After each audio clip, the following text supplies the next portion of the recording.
Hello, Internet, and welcome once again to the Always Online Multiplayer Gaming Podcast brought to you by MMORPGs.com, your home for all things multiplayer related. It's good to be back. It's Friday. It's 1 p.m. Eastern. That means we're doing the show live, twitch.tv/MMOBomb, every Friday, 1 p.m. Eastern. We've got chat ready to chime in on all of our topics. Hope you can join us. If you're watching on YouTube or MMOBomb.com, thank you so much. While you're there, give us a like, a subscribe, throw your weekly bombs or your question of the week answers in the comments. You know, it's all about engagement. Help a friend out. If you like what we do here, it's an easy, fast, and incredibly free way to support us. Going over a lot of information today, including games very near and dear to our heart from all of history. Joining me, Mr. Troy Blackburn. What's up, Noobfridge? So Jason isn't on the show this week, and I get the type right corner because of that. So in honor of Jason, I have behind me two stacked up Rubbermaid totes and a random item sitting on top. That was so hidden, I didn't even see it in pre-show. Like, your camera shot and where you were sitting was perfect. Wow. I couldn't see those bins at all. All right, so, Mr. Noobfridge, what do we have on top of our crates here today? Well, today, due to Wilfredo being our guest host with us today,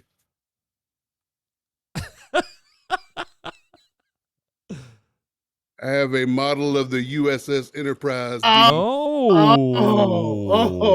Okay. Look at that. He's trying to earn favor with the other hosts by putting stuff they'd like in the back. Well played, sir. Well played. Done. Also on the line, Mr. Wilfredo Rivera. What's up, sir? What's going on? That was very well played. Good sir. Good sir. Well done. Did you bring Troy a present? I mean, if I'm going to watch this bromance flourish. No, bring out the freaking stick, I swear to God. You're going to see Doyle. What is this, a guitar? Is he going to play a ballad for you, Troy? This is my guitar, one of 13.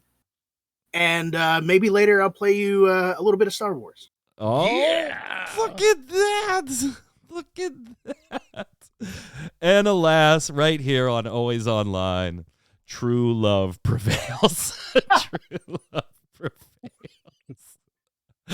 Let's get started with the news.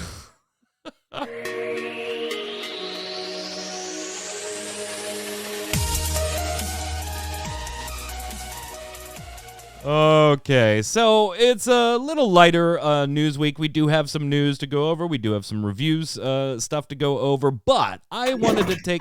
What the hell was that? Are you serious? My guitar just fell. Oh. Sorry, I got 12 more. Now you're down to 12. Darn it. I always like to take these opportunities when there is a little slower to just like put some general topic in. And I know we've done this many, many years ago when it was restricted to free-to-play with totally different hosts. So here's what I want to do. And chat, obviously, this is going to cue into your question of the week. So get ready now. Get your thoughts ready to put them in the comments on YouTube or on MMOBomb.com. Gents, what I want to talk about is we have now had MMORPGs for, a little over 20 years. In some cases, right? I mean, EverQuest is up there, even World of Warcraft is up there now, and then everything that came after and the stuff before. There's been a lot. We have played a lot. So I want to see, what is your favorite MMORPG of all time? And we'll talk about each of our choices a little bit here. But I want to see how many of us actually, and even in chat and people that comment, how many of us actually pick a game that we're playing now. And if your favorite MMO is a current one, cool. If it's an older one, do you still play it? Or could you even still play it? So let's kind of examine this. I'm going to let Wilfredo go first. Your favorite MMORPG of all time, so we can infinitely judge you based on this selection. What is it? I think it's obvious. Star Trek Online. Is it really? Obviously, you're a big Star Trek guy. We have you streaming with the Star Trek devs and community teams when we're doing the giveaways and stuff, because it's a game you enjoy and play an awful lot. But is it legitimately no other MMO has beaten it in any regards for you? It is your be-all, end-all if you could only play one from here on out? See, that's the tricky part, because as much as I love the game, there are certain things that just need to be updated.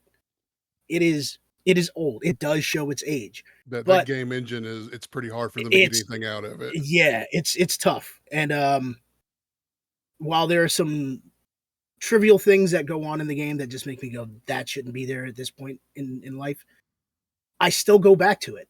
And it's weird because I would have never thought it would have been Star Trek. Like, right. For me, I've always been a huge Elder Scrolls fan. I say to everybody who knows me, if they've ever asked me about video games, I am Bethesda's biggest fan. I am the Bethesda whore, if you will. I am awful. I've got all their collector's editions. I've got a mini nuke, and I've Statue of Mullet Ball. I've got the Pip-Boy. I'm a huge nerd for Elder Scrolls stuff. This just takes me to a different level, and I don't know why. And maybe I should probably reevaluate that with my life. Decisions were made. I'm actually surprised to hear it. And like, obviously I know your love for all things Star Trek. I know your love for Star Trek Online, but I did not think it was going to be your favorite of all time. I thought something like Elder Scrolls Online was going to creep up and kind of take over the favorite, and then Star Trek would become the second one, right? The one you dabble in between patches of your main game and things like that. I'm honestly surprised that it is still your number one. Do you lifetime sub to it? Do you have that? Or I've been tempted to several times. I was like, you know what? I should just get the lifetime sub. How are you not lifetime sub? Right. Well, here's the thing. First off, I kept saying to myself, how often do I play the game throughout the year? Right. And that's kind of how I gauge it. If I only play it for a month out of 12 months, I'm not going to lifetime sub. But when I have these moments where it's like, I'll be watching like Star Trek Picard, and I'm like, I kind of want to get back into it. And then I'll start playing it, and then something breaks in my head where it's like, this isn't living up to Picard. I got to walk away. So then I try something else. Did you see that some of the ships in the game are becoming canon through Picard? 4 of the ships are becoming canon. That is dope. That is really cool. That's got to feel really nifty. Like, if you are a Trek fan and you work on the game and you've been working there for years, that's got to feel really cool. That, like, all of a sudden, yeah, you have all these iconic ships from different series and iconic captains, and in most cases, they get the original voice actors to come back. That's got to be cool just as a fan anyway. But then to have things you created shift the other way and become canon, that's got to be a really cool feeling. Dope. How do you not lifetime sub to it? Like, what year is it finally going to go, yeah, you know what? I've gotten enough out of this. It's time to lifetime sub. Maybe this year, and the only reason why I said it is because, with this massive resurgence, you've got Star Trek Prodigy, Star Trek Picard, Discovery. There's a lot of Trek out there, which is dope. But at the same time, it's like, is it justifiable? Do I play it enough? Kind of thing. As years and years goes by, where he continues to play it. Look, I didn't come on this show to get attacked like this. He's like, well, I didn't buy that lifetime sub. I have given them over the course of 12 years $870. You'd be wrong, because I haven't spent dime one. I probably should have gotten that 10 years ago. Yeah. So here's I am a Trek fan. I'm in fact, Next Generation is like one of my white noise shows when I'm working on MMO Bomb and stuff like that. And Picard is just amazing and whatever. I never got the game never grabbed me. I have started STO probably no less than a dozen times. Like, right. And I'm not even lying. Like, it is no less than a dozen times that been like, man, I'm going to get into it this time. Nope, I didn't. It's kind of like EVE Online. I'm like, that sounds like really cool. Nope, it's not for me. It's not for me. I love the space combat. I don't like their land-based gameplay. I don't think it's great at all. That's one of their biggest hangups, in my opinion. Like, ground combat is really clunky. It's bland. And it's literally move here, hit the bigger number, move there, hit the bigger number, press that thing, mission over. Space combat, on the other hand, does require a bit of tactics. Yeah. But outside of like, it's hard for me to defend it when even after their combat patch, it didn't help. But the space combat, that really does it. Seeing your ship going through a minefield or going into a war. They had a or panicking when aft shields go down. Oh, I mean, it is idea. engaging. Yeah. You have no clue. It is absolutely engaging. Why are my shields down? What just hit me? I thought I was ready for this. And I mean, like I said before, I'm a big Star Trek fan. So, I kind of got to have my setup for when I'm playing. So, yeah, I'm a bit of a nerd. And I guess you already answered the question, do you still play it or could you still play it with? Yeah. You do still play it. Troy, being a Trek fan, which bucket do you fall into? Like, have you spent a fair amount of time in the game and it just you grew away from it and played other stuff? Or are you more like me where it's like every time you get started and you're like, man, I can't wait. No, this ain't for me. I was at Walmart on launch night for Star Trek Online. No, you weren't. Yes, I was. Waiting for them to unload that at like 11 p.m. And so I asked the guy at the video game section, I was like, hey, what about, Star Trek Online? He's like, let me go in the back and check. And he gave it to me and they sold it to me at like 11. So I went home and I was already downloading stuff ready to go when it was live. That being said, I fall in more into your bucket of I played it for a couple of months and at launch, I think everybody will admit that game was horrible at launch. It was not a good MMO at all. But over the years, I've come and gone from it off and on, and I'll play for a couple of days, and then I'll just kind of lose interest because the missions are kind of repetitive, at least the ones I've played. It's always go in, do small space mission, and then you got to land and do the crappy land mission, and then it's mission over. So it's a little repetitive. I don't get the huge, at least at the level that I always play, which is pretty early on, the exploration, which is what Star Trek is all about. I wanted to just go in any direction I wanted to go in, explore whatever planets I wanted to explore, and that's just not the way the game's built or set up. Troy, are you excited? Or not Troy, Wilfredo, are you excited that they're finally getting back to revamp that first captain's specialty? Yeah, trust me when I tell you, there are a lot of things they need to revamp. This was definitely one of them. So I'm super psyched. I plan on jumping back. Actually, I jumped in just a couple nights ago just to kind of refresh myself with everything. And that's what I have to do from time to time as a fan of it. Like, I have to go in and refresh myself. And then I realize, being a free player, trying to do crafting and stuff like that, it bogs down. It gets rough. But yet, I still love it. I think Jason Winter... He says, I'm still in Silver Wastes in Star Trek Online. I'm not even in the Silver Wastes in Star Trek Online. I always get through like the introductory stuff in space, and then it puts me on the ground, and I'm like, yeah, that's why I stopped. All right, uninstall. Uninstall. That's why. Oh, I'm shooting at a Borg ship. This is awesome. Phasers on the ground. Yeah. Now I'm just shooting at a Borg, and it's terrible. Yeah. Yeah, pretty much. I think Jason actually has a lifetime sub to it. He'll have, if he's still in chat, he'll have to answer. But way back when, like, those things were first coming out, he was still impressed. Yeah, I'm pretty sure. He's not even sure. He thinks I'm right. That Perfect World just, supplied him as a member of press with one of those when he was working back with one of the magazines. I wouldn't think it was Beckett. It was probably something else. I could have been Beckett. But yeah, I think he has a lifetime sub to it. The last time you logged in was 2012. Man, we got to transfer your lifetime sub to Wilfredo. We got to transfer that over to Wilfredo and be like, it's a whole new game. What is this? I'm What have I going been so missing? Game. Hey, I'm going where no one's gone before.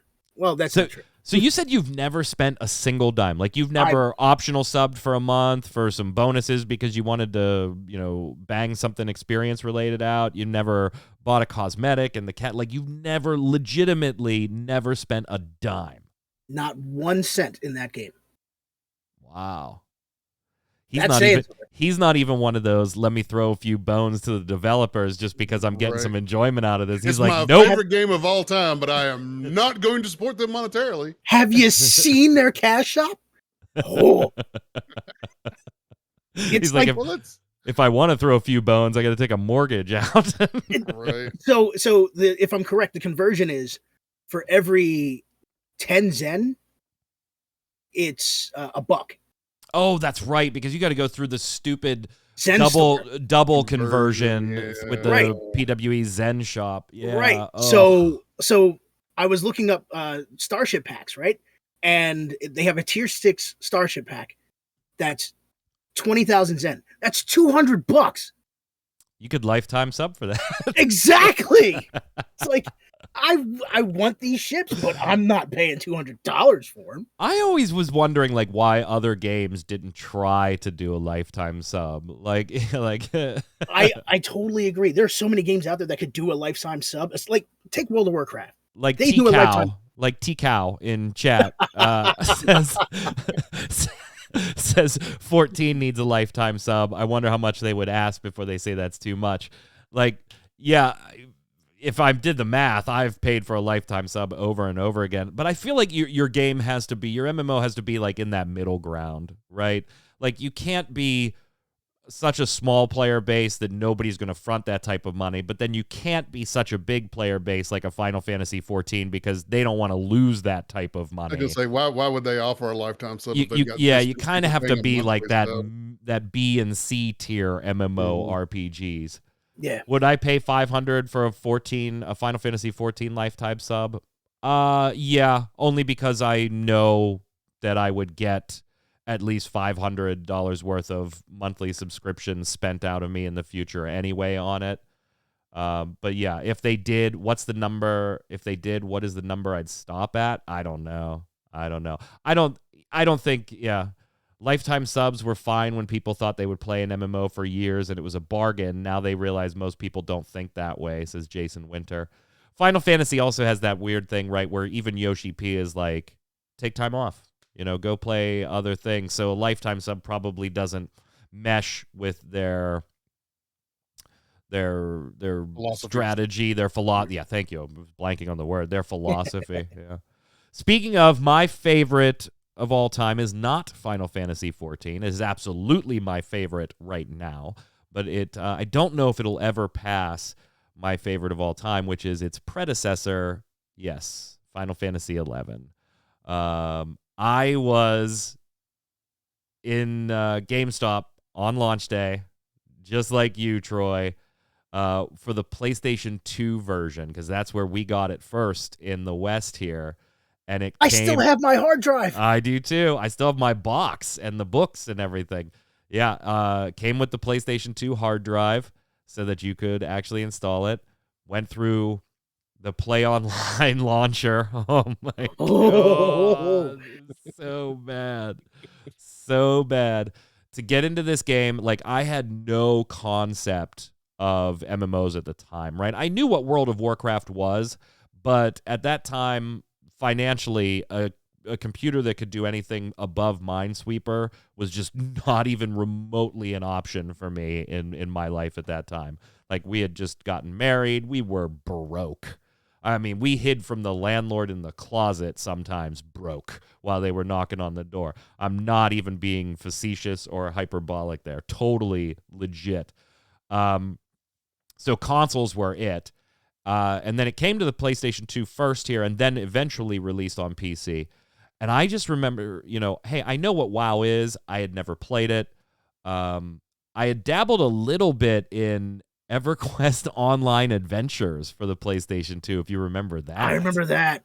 Yeah. Yeah, I had dabbled a little bit in that and then launched this up, doing some stuff in Sandoria. I go out into the world, into West Ronfair for the first time.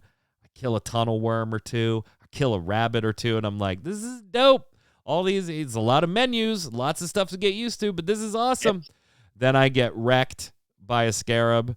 And I'm like, I'm not going back. I'm not going. Somebody's going to res me. Somebody walking around is going to res me. And no concept of this stuff, Troy. somebody's running by and I'm like, hey, can I get a res? Because I see they're a white mage. They're like, I'm level 6. Like, I don't have res yet. Get the home point. Though your home point is right there inside that arc in the city. Just you're fine. You're fine. But then I was off. Like I was off on adventures. And absolutely loved it. Now, were there problems with Final Fantasy XI? Absolutely. Was it even a little bit archaic for its own time? Yeah. Being heavily menu-based, it did not have the combat feeling or the smooth feeling of something like World of Warcraft at the time. It was more EverQuest 1 than EverQuest 2. Everything was very, very menu-driven. Still is to this day. But it also was the first MMORPG that I played that really pushed make friends. Like, you have to. Once you got to like level 15 or 16 on your character, you really could not at that time make progress without having a group of friends or joining into parties to monster farm and things like that. Now, the game has changed an awful lot over the years with the implementation of the trust system. A lot of that content has been scaled down now because of the player base, and it is a lot more solo friendly today than it is then, than it was then. But man, I will never forget like taking characters through zones and being literally scared because I'm like, if I die, I'm screwed. This is like 45 minutes of walking I've just done to get to Juneau, right?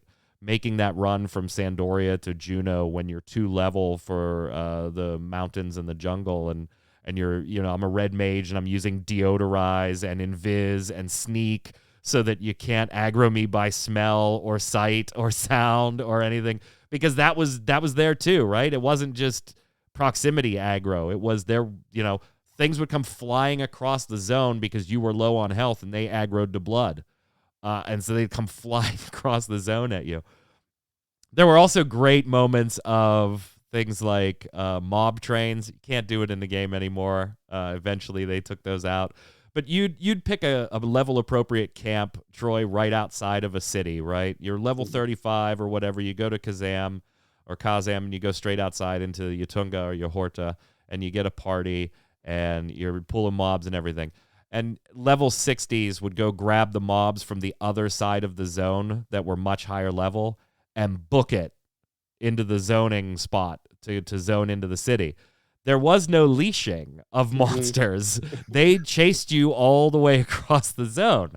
And the best part was, once they actually zoned and their character loaded into the city, the mobs didn't leash back. They aggroed whatever was near them that met their aggro tables. So there'd be all these level 60 monsters in 35 different level 35 players, 5 or 6 different parties going. Then all of a sudden you just see chat, book it, zone. Like everybody's got to zone in. And when you come back, there's just bodies everywhere from these things working their way back. I mean, it was a lot of fun. Could I still play it today? Yes, I do, in fact, still play it today. But it is. Would you play the current version, the more current version of it, or the old version that you played? That's a good call. I don't think I could play the old version anymore. I was gonna say, because I've got IRL friends that introduced me to WoW, and they wax poetic about Final Fantasy XI all the time. But their descriptions of like almost exactly what you just went through of setting, waiting for the party for hours, waiting for a group of people who want to go do the thing that you want to do. Like, I couldn't do that nowadays. Yeah, and I mean, there were nights that Damina or I would get on because we only had one, right? And boy, was this you want to test a new marriage, guys? Go ahead and get yourself an MMO that both you and your spouse like, and only have one console to play it on. So you got to take turns playing an MMO. God. Yeah, you really want to test out a new marriage, friends? Go ahead. That's the way to do it. Is it my turn yet? No. Shut up. No. Yeah, it was a lot of fun. But there were nights like you'd get on at whatever 6 o'clock in the evening, and you're like, okay, I want to get a party, and hopefully I can get to level 20 tonight, and then I'm going to switch to this sub job and work that up a little bit, and I want to do this one of the the main missions. That's what I want to get done tonight. And then 10 o'clock rolls around, and you haven't gained 1 experience point, like just because you didn't find a party, it just didn't pan out that night, right? If nobody was on in your link shell and stuff. So I don't think I could go back and play it that way. I have a lot of nostalgia for it. I can go back and play it the way it is now, but I can also appreciate why if you didn't play it back then, why now still probably doesn't work for you. And hopefully we're going to get some type of announcement from them in May as we hit the 20th anniversary of the game. They've been teasing an announcement for 2 years. We don't know what it is. I'd like to see it actually folded into a singular sub fee with Final Fantasy XIV, because that's kind of what I use it for when I'm not dabbling in like Elder Scrolls or something. In those dead moments where I'm like, I don't really feel like farming this old stuff, I'll get that later in Final Fantasy XIV, and there's not a lot in this patch for me because it's, whatever content, and I'm not really interested in that. I will resub to 11 and play it for 3 or 4 weeks and then come on back to 14. So I'd like to see that sub rolled in, and I think it would help the game anyway. Instead of $15 for 14, here's $18 and you get 14 and 11. I would definitely do that. So I can still play it today, but it is a totally different game. Did you ever play it all, Troy? No, I didn't have a console at that point. I didn't buy a PS2 until late in the. My first PS2 was a PS2 Slim, so I was pretty late in the development. And then you never picked it up because it did eventually, like a year or so later, come to PC, and then we had an okay computer that could barely run it, but at least that stopped the fighting over it. I never really had, like, we would have. Especially when we started living together and first got married, we never had internet for more than about 6 months at a time. Then we'd lose it for a couple of months, and then we'd have internet for a couple of months because we were broke. Yeah. Oh, been there. Having to make the choice on, okay, which bill is more past due? Yeah. Everybody on this panel knows what I'm talking about. You've been there at some point in your life. Well, this one, the electricity's 2 months past due, but I haven't taken a not cold shower in 3 weeks. Yep. So let's pay the gas bill. I still remember how much of an adult I felt the first time that we got high speed internet from Comcast and got to keep it. Like, we just knew from that point forward we weren't going to lose the internet. I was like, now this is freaking adulting right here. We got adult stuff now. Yeah. Wilfredo, you ever dabbled in 11? Yeah. Actually, back on the PS2 days. I didn't last very long because, like Troy said, didn't have the internet. At that point, I was running on net zero, so I only got like 24 hours. Yeah, a month. buddy. Yeah. So I would burn through that 24 hours and be like, all right, I'll see this game in a month. It did not work. But I dabbled in it. It was so menu heavy, though. It was driving me nuts. I was like, there's so many things to choose from. But I wanted to love it, and I just couldn't. But Final Fantasy XIV looks amazing. That's zero. I am like flabbergasted. Yeah. Let me just pull this up for you real quick. Oh God. Yeah. Oh yeah. Here, let me get you a little blast from the past. Here we go. Dating myself here. There you go. Get you one of those bad boys in the mail. Good old disc.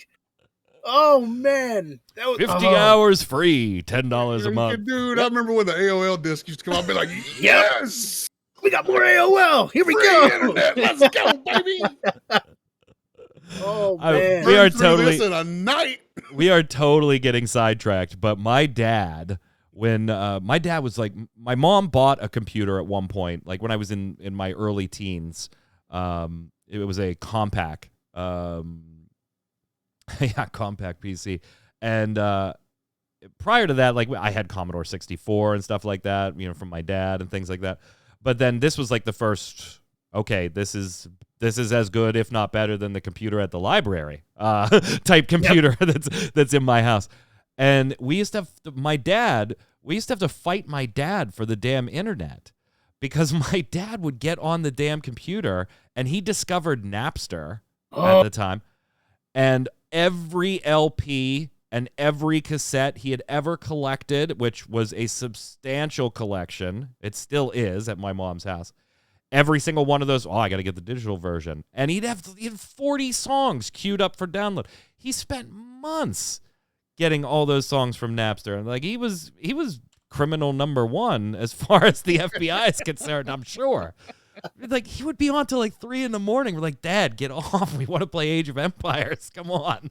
Get off this damn computer. Wow.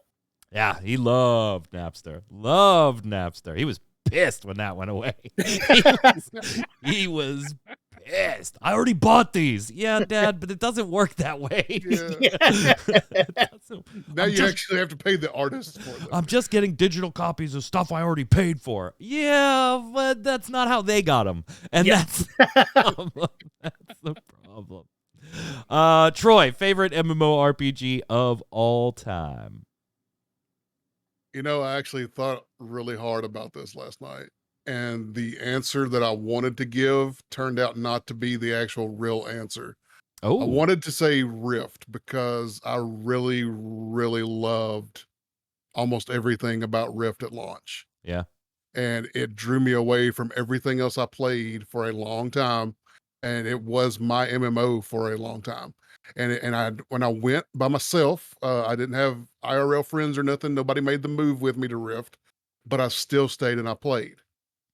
But at the end of the day, as much as I loved that game, the experiences I had with IRL friends and friends that I made that I now consider IRL friends and that I'm still Facebook friends with and talk to this day, nothing touches World of Warcraft.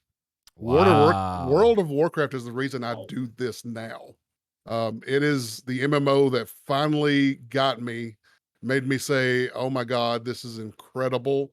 This is a new world to explore. I actually have high-speed internet that I'm not going to lose in 30 days. So like all my other experiences was like Ultima Online and stuff like that. It was just, you know, I would be able to jump in, but then I would lose internet. Yeah. So World of Warcraft was the first serious, and I call myself a Wrath baby because I came in at the very end of Burning Crusade, and by the time I got to max level, That's the everybody same was time I doing came in. My Wrath. brother and I started playing at the end of Burning Crusade into Wrath. Yeah. Yeah, and because the time I got to end game, everybody was doing Wrath, so I might as well have been Wrath because nobody was left in Burning Crusade by the time I got to current Burning Crusade level. I was there by my damn self. Everybody had moved on, but yeah, just from the experiences of having real life friends there to help me along the way and teach me how the game worked and a lot of how MMOs worked. And they forget nowadays because I do this now. They forget sometimes that they're the ones that introduced me to World of Warcraft. Literally, one of them was like, "Man, what year did you introduce us to World of Warcraft?" I was like, "Bro, you're the one who took me to Orgrimmar for my very first time." What are you talking? And I was lost, brother. Like if you'd have left me there, I'd have never left because I didn't have a clue where I was, how to get out of there, or nothing. But yeah, just playing with those folks, meeting new folks. I hardcore rated for the very first time, obviously, in that game. Hardcore progression, number 2 on the server most of the time, occasionally number 1.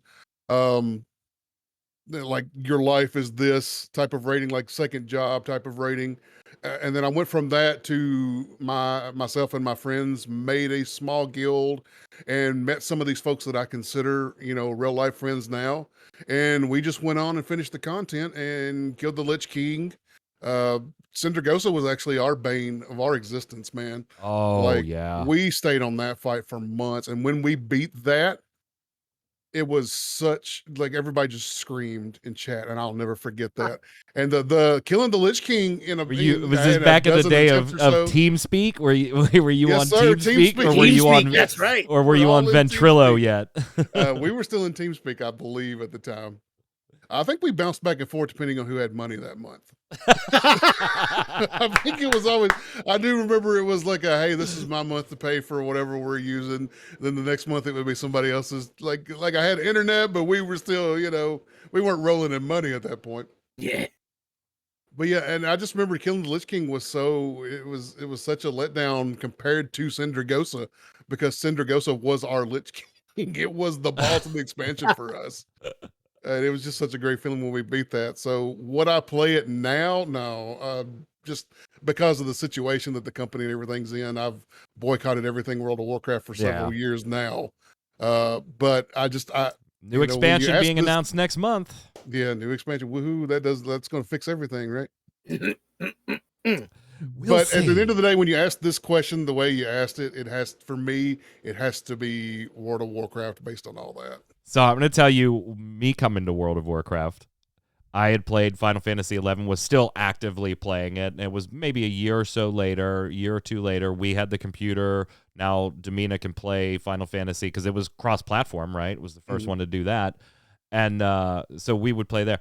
And a friend of mine had said, well, man, you really got to try World of Warcraft. If you like Final Fantasy, you'll love World of Warcraft. You really got. I said, it just doesn't. You do it. Free trial, 14 days at the time. They did the 2 weeks thing. And so I booted that up. I created a undead whatever. And within half an hour, I was like, this game just tells me where to go. There's exclamation points on these people. There's question marks on these people. Like Final Fantasy, there's none of that. None of it. You had to talk, just go talk to every NPC. Maybe they had something they wanted you to do, and you didn't get them in like a quest log or anything. It was in the text. There was a hint that maybe they want this type of thing, and if you happen to go get it and trade it to them, maybe they would do something else. Like, it was fully immersive in that. We can't do that today. The audience just doesn't support that type of stuff today on a financially viable scale.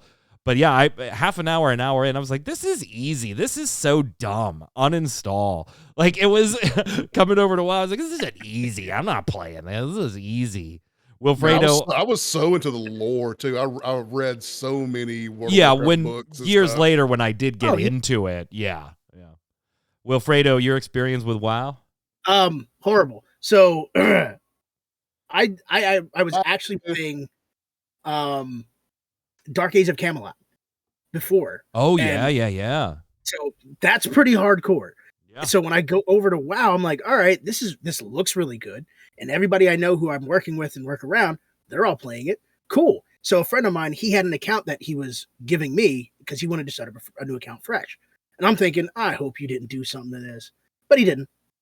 So he was like, yeah, build up your character, level him up, and we'll help you run through any instances you need and things like that. 3 times. I didn't know that they had a running schedule of when they were doing their raids, when they were doing, PvP, so on. I reached out to them 3 times. One person helped me. The guy who gave me the account. He helped me get 1 piece of armor from Wailing Caverns. I was like level 24, 25, I had a ranger. And after that, never heard from them again. And I worked with half of them. No support, nothing. So I was just like, all right, looking for a group to help, run through WC. I wanted to get this armor set. Dude, go in there. They friend bonused you. That's what they did. You have they friend bonused you. They were like, yeah, I want that recruit a friend bonus. Yep. Yeah, let me get Wilfredo, come and check it out. We'll help you out. Yeah, I needed help. Yeah, that was it. Haven't gone back since. Friend bonused you. Nerdy in chat saying Guild Wars 2. Absolutely the favorite. We've had a couple chime in here while we've been talking. Nerdy PG, my favorite for sure is Guild Wars 2, specifically or especially after Path of Fire and Season 4 of Living World. I just wish the Living World would get more credit from the MMO community and press. I still, to this day, by the way, cannot make up, and some people are chatting about this actually. I can't make up my mind if I like the living story delivery system or not in Guild Wars 2. Troy, you're more of a Guild Wars 2 guy than any of us on the panel. Like, when you look at the way living story is delivered in Guild Wars 2 and you compare it to, let's say, a generic DLC drop or a generic expansion or a generic patch cycling like Final Fantasy XIV or World of Warcraft, what does the living world system in Guild Wars 2 give you that these games don't? But are there cons on the other side of that too? Because accessibility always seems to be one of the issues that comes up here. Like, you can't just go back and do this story and this story and this story at very specific times. Yeah, that's the part that I don't like is if you weren't playing at the time that one of those come out, when you come back, you either pay for it or wait around for one of those special events where you can get it for free, where which I they think drop them is for free. Yeah. yeah, I think it's ludicrous. Let people come back and see the content that you just let people play for free anyway. If you're not charging anybody, why are you charging me just because I wasn't there when it first happened? But the live the story content, if I'm in a cycle where I'm not actively playing Guild Wars 2 very much, the living story content, one little chapter at a time, that doesn't bring me back. It really doesn't. And then I sit and I'll wait for one of those free events where I can get them all because I can't just come back and play them whenever I want to, which is annoying. So to me, there's more cons to that So system than pros. what's the plus side? Like, why do it that way then? If you're an active player, getting that continuing story, And if you're in chat, by the way, and you're an got active player, something- like why is that model quote unquote better than, hey, 6.1 is going to be in April, 6.2 is going to be in, October, et cetera, et cetera. And keep in mind, I'm asking the question from somebody that is a Guild Wars 2 dabbler, so I personally don't have a horse in this race. I don't care about that. When they're free, I go and claim them, and then I'm like, I'll get back to them at some point, knowing full well I'm never going to get back to them, but at least I've claimed them. I think Guild Wars 2 has always had this problem where they cater to their existing audience, which is fine, but they never do anything to bring back players or bring in new players. They struggle with that a lot. They tried to fix that a little bit in this latest expansion where you can get your mounts and stuff like that in the newest expansion. So they're trying to fix that problem a little bit, but I think the Living World is a prime example of that. It's for the players who are currently playing. You've got at least something new every few months to jump into. The story continues along the way. The world can change. You get a Right, but whole how new is that zone to go different explore and do from dailies. a typical patch cycle that continues main storylines, adds the new quests, etc.? Like There's maybe I'm not just a- not understanding it. Like, what is the pro? What is the big difference? Why would somebody say I would prefer to have the living story model versus every 4 months getting a new patch and that just being in the game? And because we've blasted Destiny 2 for vaulting content. I don't think anybody and does. I don't think anybody does say they prefer that over just just doing regular releases. I don't think Right. even existing players particularly like the Living World story system. Now, I'm not trying to speak for everybody. If you love it, by all means, speak up in chat I or feel like, in the comments and below. Nerdy, maybe you can chime in here because you seem to be okay with it. So maybe help me out here a little bit. Living story is better than no content. This is Nasagra. That's about it. I'd rather them have fewer releases and more expansions. It's not really that different from normal patches. Yeah, that's what I'm trying to get at, is like it feels like it's a normal patch cycle with this odd restriction of at some point you're not going to be able to access this unless you pay us a couple of bucks for it or you grab it on the freebie thing. It's a way to drip feed content. Yeah, but so is 6.1 in Final Fantasy. They're going to drip. Here's the new Now, content. to be fair, patch. the living story drops, they are a little more than what like a World of Warcraft small content patch would be, because they do have story and they do have their voice actors. Right. They're Okay. paying Yeah. all them So to there's a bit more yeah, presentation that goes into there it. is more presentation story wise, but it's still not like a ton of content. It's never like a whole lot, but they do still have their voice act. Like it's not like cheaply done. Like sometimes you'll see a game that's fully voice acted, like Star Wars: The Old Republic. Sometimes they'll have some quests where there's no voice acting, and you're like, oh, you didn't want to pay for voice actors. Living World content, they absolutely have their voice actor, and whether that's pre-recorded or not, they still had to pay for that time in the booth to get that content created. Yeah, and again, I'm not somebody that's horribly. But at the end of the day, in is it a depth great with system for anybody? No, I don't think so. Yeah, it just seemed like arbitrary. Hey, we're not. You don't have access to that now because I wasn't there at the time. That always felt weird to me, even though I personally don't care. There was 900. There still are 900 other things I need to go do in Guild Wars 2 that I don't really care about. The fact that I can't access Season 3's living story right now. You want to see more frustrating? I had to. It was over the course of I don't know however many months, 4 or 5 months, whatever it was, where the Icebrood saga just came back out recently. However long it's been before the expansion came out, they redid the Icebrood saga stuff. You have to have that to do certain things. Like I'm not gonna get into spoilers. So Driz, our Guild Wars 2 contest winner. Nice feat, Driz. For those of you that watched last week's show, you know what that's about. But you're paying a sub for Final Fantasy XIV. Guild Wars 2, you buy the expansions that give you the living story or get the between stories for free if you are paying. And then Baron says the living story is longer than a SWTOR expansion, so there's that. It's longer than the newest SWTOR expansion. We have totally sidetracked the entire show with this topic. Let us know. That was going to happen as soon as you put that in there. We didn't even. I do have to give. I'm sorry. I did ask both of you to at least be familiar with the Sony State of Play, and if there was anything you wanted to talk about in particular. Troy, I think you and I can skip this since we've gone on longer than intended. But Wilfredo does apparently have some negative thoughts about the Sony State of Play, so I will give you 2 minutes, Wilfredo. What happened? So it was filler. It was nothing but filler. Just a bunch of games that really had no real oomph behind them. The only game that really stands out to me, there were two. Cowabunga Collection, which is pretty dope. It's not something I'm going to jump out and buy the day it comes out, though. And Trek to Yomai looks absolutely amazing. And one of my favorite pro wrestlers from NJPW is in it. Outside of that, all of this stuff didn't need to be here. This is all stuff that could have just been drip feed throughout the year. There was nothing substantial coming from this. I'm disappointed with Valkyrie Elysium. Valkyrie Profile was one of my favorite games.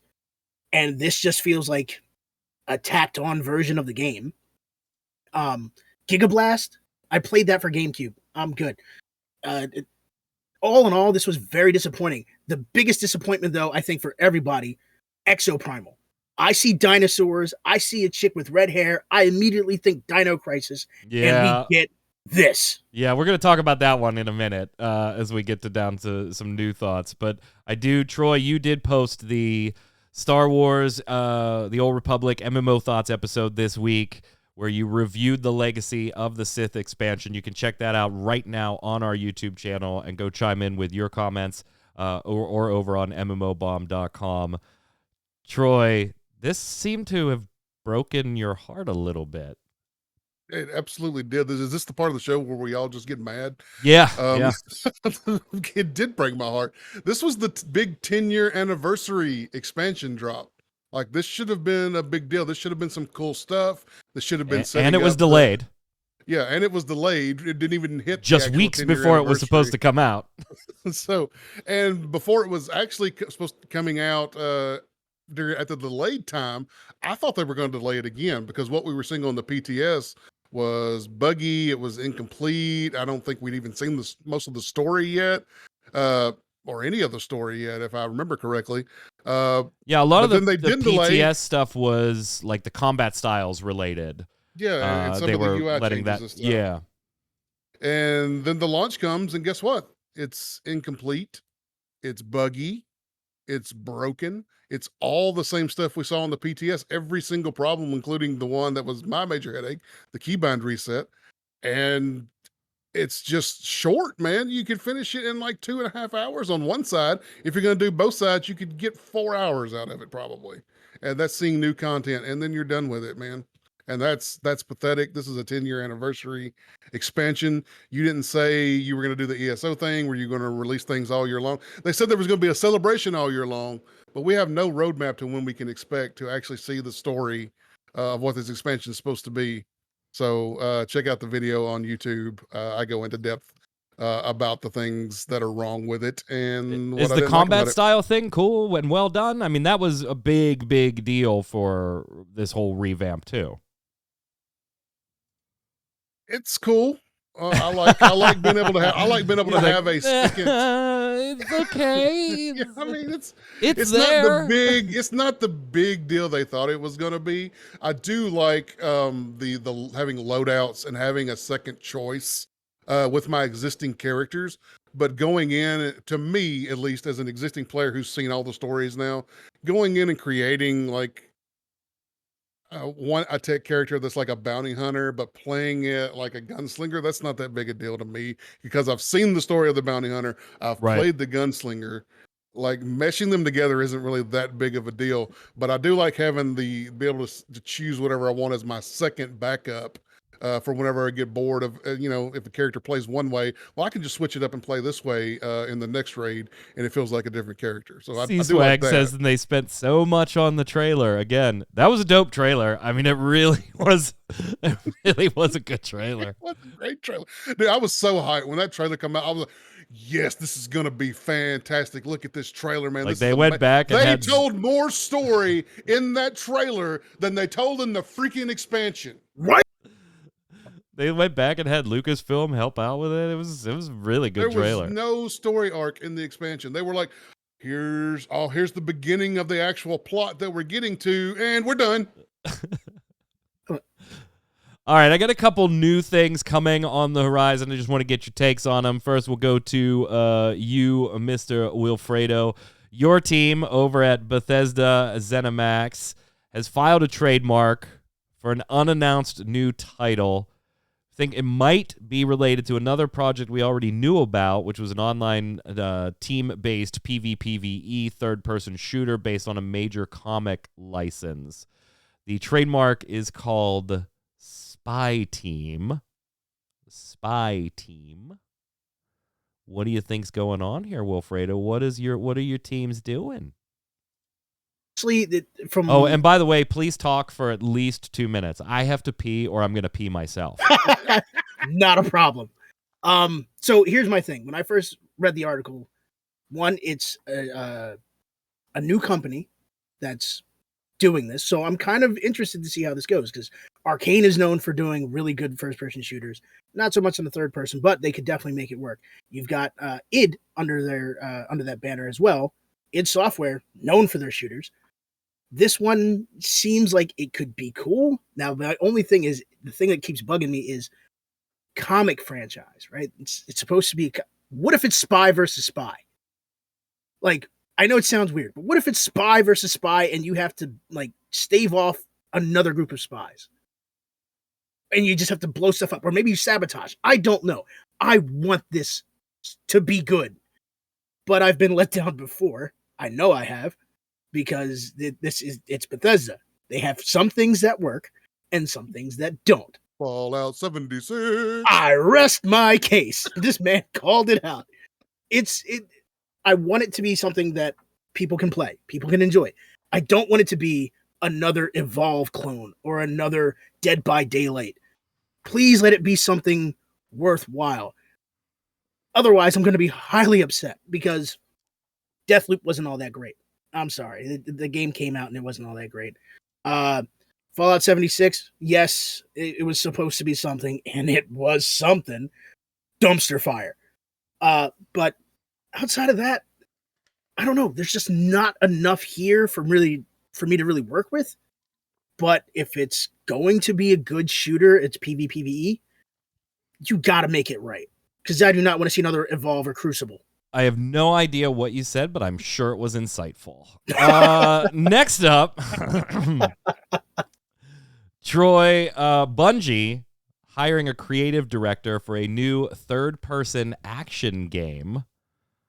Jason speculating, could this maybe be one of the new stories in the Destiny universe? Everybody's doing this, right? League of Legends is now branching out into multimedia and doing an MMORPG and an anime, and then the Ruined King and all that stuff. Now we've got Bungie doing it with Sony's money, basically. But what do you think of Bungie kind of breaking away into third person, right? Everything that they have done, Halo back in the day, and then Destiny 2, like that's all been first person. This will be like their first major foray, not their first ever, but their first major foray into something third person. Are you on board, or are you like, hey, you guys are really good at the first person thing. Just keep doing that thing. Look, they are really good at the first person thing, and I get if it's a Destiny story, why Destiny players might prefer it to be first person. But I'm a third person guy. I'll go to my grave on that one. I like third person. I like to be able to see the character. It actually makes me more immersed in the world to see my character walking around in the world than to try to picture myself looking through my own eyeballs at this world. It does You me a also lot get more like good. if first person isn't done really right, you also get Yeah. like vertigo, right? Very, very motion sick. Even Warframe, which is third person, still makes me sick as Well, a dog. that's a different story when you're hopping around like a space ninja. Yeah. You know, I'm Even- kind of hoping. Even I am like every once in a while, I'm like, oh, I moved a little too fast there. I went a little too fast. I'm honestly hoping that Bungie is going back to the Oni franchise from PlayStation 2. Wow. I want that so bad. Crossing fingers. You know what I would play? I would play third person single player Destiny stories. In more like more of a kind of a RPG single player game. Shooter game, I'd play that. Huh. Yeah, you look at their like you go to their wiki and look at like what they've made, and you've got obviously Destiny 2, then Destiny, Crimson Steam Pirates, wow, Halo Reach, Halo 3, Halo 3, Halo 2, Halo Combat Evolved, Oni, and then everything before that you have Myth, which Myth 2 almost made Bungie not a thing. Yep. If you remember what happened there. We got to get all these discs back. Yeah. we got to get all of these discs back. Yeah, and then before that is like pre-1997 stuff. So Marathon. What the hell was Marathon? A second first-person shooter pioneered secondary fire modes and objective-based missions. I don't even remember that one.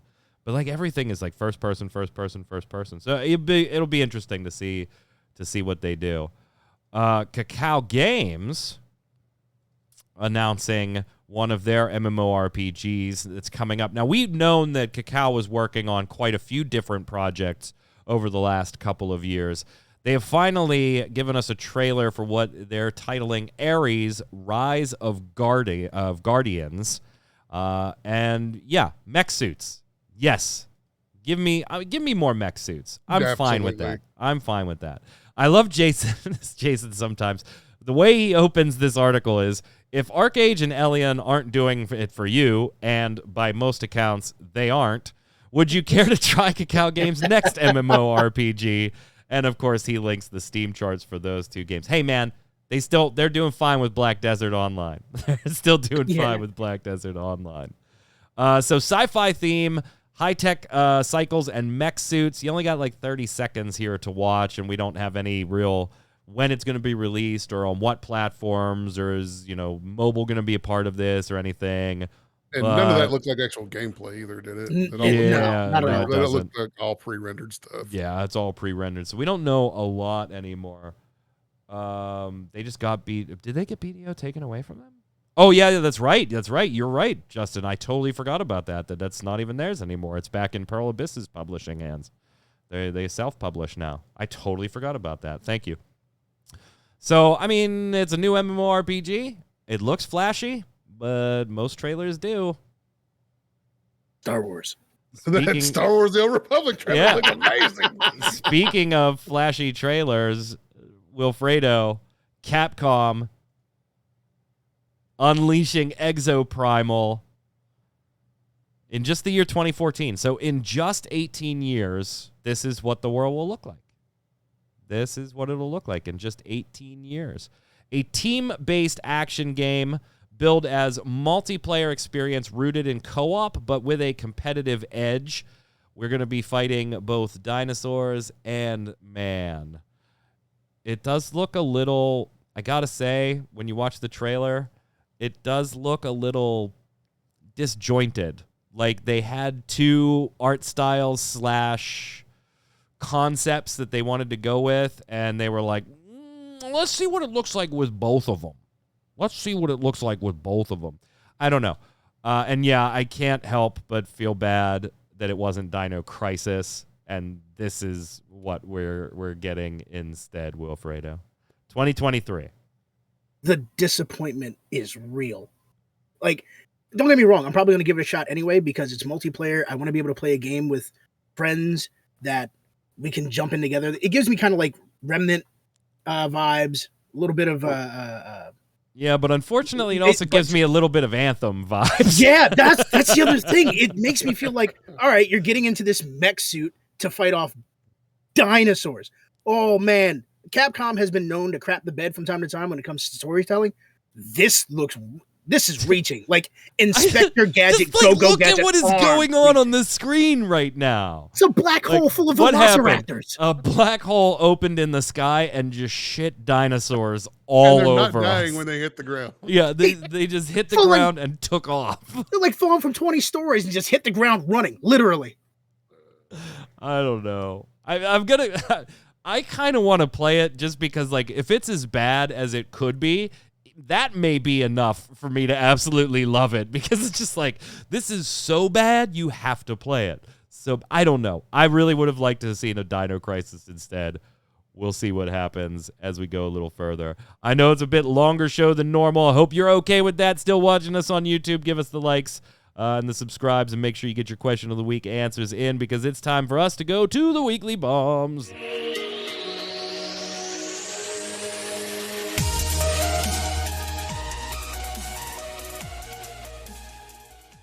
Let's not pretend that Resident Evil games don't have batshit stories. Oh, they absolutely do. Yeah, they absolutely do. 100%. But, like, if you had to describe that, so, all right, Justin, there's this new game coming, and I want you to play it with me.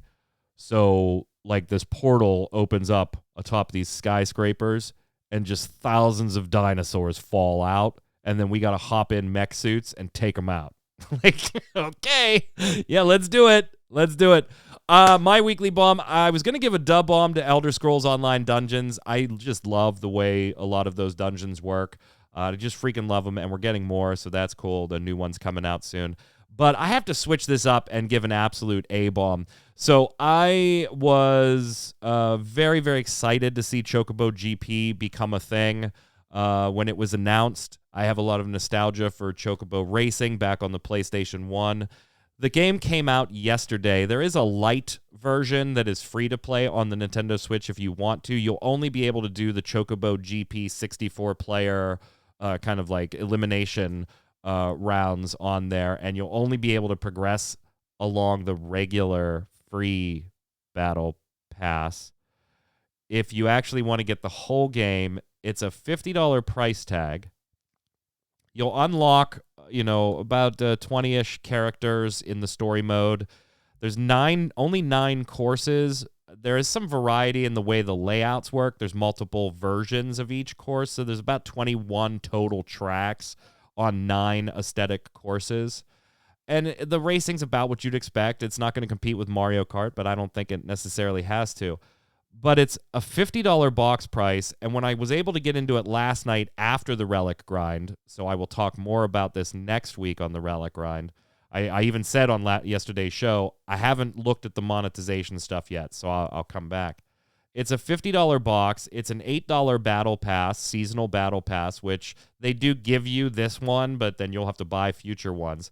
There are 3 different currencies in the game. One is the cash shop. One is gil that is farmed through doing daily and weekly quests or certain battle pass rewards. And then the other is tickets, which you'll just generate through gameplay over and over to buy skins and stuff like that.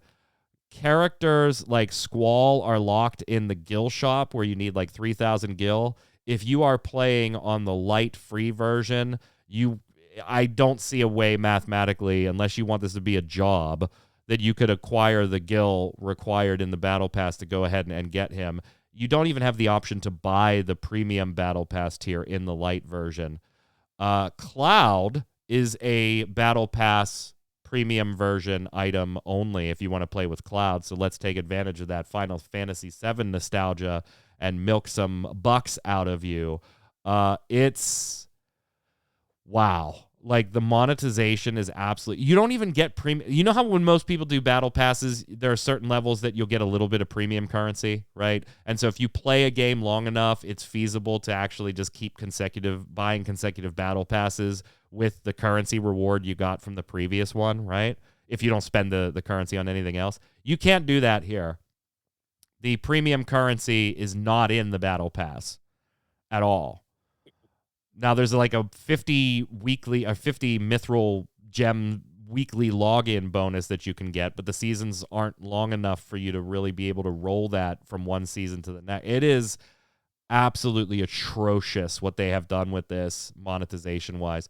And as soon as you boot it up, whether it's the free or the $50 version, you're going to get a lovely splash screen that looks like every Square Enix mobile frickin' game ever advertising said Battle Pass. Like, it is so disappointing to see this type of product with it. Like, either just make it free and do your Battle Pass stuff, or just let me buy it like Mario Kart and be done. It's a kart game. It's meant to be casually played sitting there with friends or online. It is not made to be like grinded like something like a League of Legends or a Rocket League or something like. It's a card game. Oh my God, A-bomb. They totally screwed it up. What do you got, Troy? Mine is very, very easy this week. A-bomb, Star Wars: The Old Republic, Legacy of the Sith. If you haven't heard enough, go to YouTube, MMO Bomb. Check out my video. I explain it all there, baby. What you got, Wilfredo? I was going to give an A-bomb, but I can't let this show go with 3 A-bombs in a row. So I'm going to give a dub-bomb to my soon-to-be revamped recording setup. Because I'm dumping some pretty hefty money into it. Nice. We can't wait to see it on the show. Yeah. From the viewers, we've got Stojan in chat saying, A-bomb to all the griefers in GTA Online that only care for their stupid KDR. Mortam saying, playing Swords of Legends online with the wife. We bought the game on the Western release last year. The game is huge and almost too much content and an amazing housing system. It's a quality MMO with bad English voice acting. I just turned off character voices. Yeah, thumbs up on that one.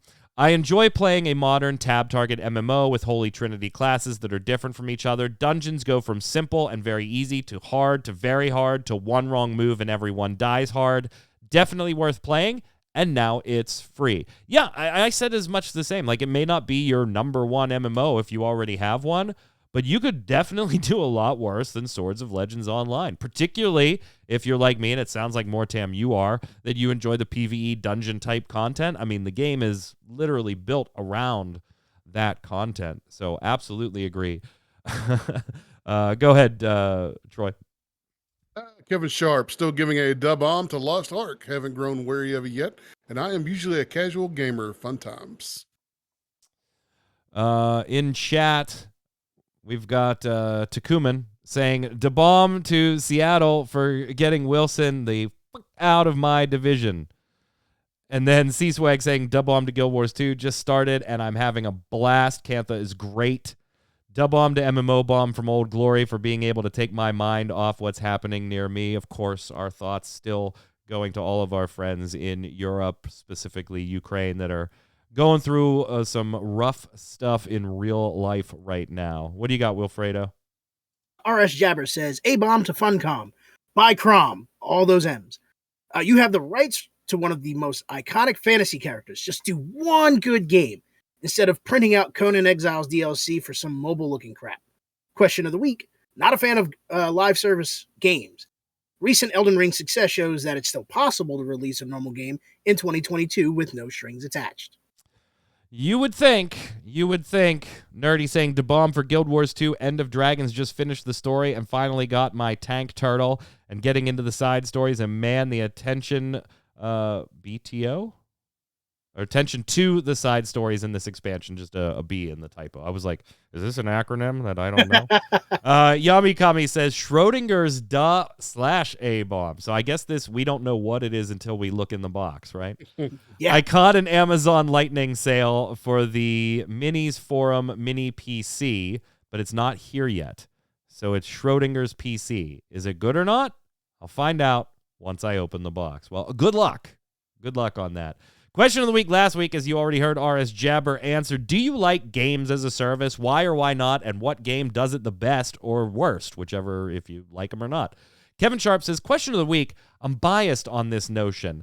Games as a service because I work professionally in the IT industry, specifically with cloud computing and server administration. So this notion that there are games out there that run as a service is a bit skewed and not, in my opinion, a correct usage of the term. being in IT, I would 100% agree with that. Software as a service, in this case a game, is meant to provide access to a program via the cloud or internet access with zero client installation or files on your console or PC. The end user or player doesn't even have to worry about software updates. It's the provider, the game publisher, rather than the organization, the user, using the software that takes care of such things. So yes, we have games that require a sub or purchase to access content. Yes, we have gated content requiring money to access, but after purchase, you still have to install a large game either on your console or PC, then connect to the game via login from launching it. That's not software as a service or games as a service. Once there are games that I would pay for to access and launch with no more than an icon and 100% hosted on the internet or cloud with zero local files, then I'll judge if games as a service is a good thing. The closest thing to a true games as a service is Facebook games or browser games requiring just registration, all content run and delivered online. I can't disagree with you, but colloquially, games as a service ain't going away. No matter what we do, it ain't going away. What do you got, Troy? Kitsura, question of the week. I'm not a fan of subs, so live service games have never been a thing I'm interested in, and I've never touched a single one of them. Dub bomb to my new PC getting here, and now into the grind of downloading and setting everything up. Lots of folks getting new PCs and setups and stuff. Yeah, that's awesome. That is awesome. Yeah. What's next, Wilfredo? Raggedy, question of the week. Games as a service? Sure, if I didn't pay a premium to get your game, I paid Blizz a monthly sub after the box price because there was more content I was going to get. If you get the game if the game has a box price and you're pulling a battle pass, skins, and items in the game without any way to earn these things without my wallet, then you're just greedy. Also, on a side note, I didn't think of till this week with all the talk of my favorite company, sarcasm, Hi-Rez, putting Global Agenda back on Steam. There was an issue with the CEO breaking a rule on Reddit and getting him shadow banned for it because he was trying to bring up hype for Global Agenda 2. Now I'm sure that is dead in the water, as this was like around the time Tribes was dying, so... Yeah. Finishing it up, Yami Kami says, question of the week, I hate games as a service because once the service ends, so does your game. This is something unavoidable for an MMO, but there are many games, or rather in the past we have had those games, that could still be playable if not for games as a service BS. Also, WoW does it the worst, and yes, I will never let it go. Charging box price, sub, and item store for a game that gets worse with each update. Yep. Someone has spoken facts. Right. Question of the week this week. We want to know, what is your favorite MMORPG of all time, and could you go back and play it today if you don't play it? And if you do still play it, why? Why do you still play it? Let us know in the comments below. Don't forget your weekly bombs. Dub bomb for something good, A bomb for something bad in the world of gaming, or just life in general. And if you've got a question for the panel, bring it in the comments, and I'll bring it to the show. Until next time, Wilfredo, where can everybody find you? On Twitter. I've been doing a lot of wrestling tweets. Fair enough. Troy? Right here, twitch.tv MMO bomb. I think next Wednesday we're going to stream Swords of Legends. Yeah, you had internet problem this Wednesday. Yeah. But yeah, I think you'll enjoy it. Like, there's obviously, leave the Chinese voice acting on, please. Do yourself a favor. I streamed it a couple of weeks ago, but I think you'll enjoy it. I am, of course, Mike Byrne. You can follow me right there at magicman1, but more importantly, follow at MMOBomb, so you'll get a tweet every time we go live with a streamer, podcast. Come on over to the site for first look videos, giveaways, news articles, interviews, previews, and so much more. Stay safe, and we'll see you on the servers.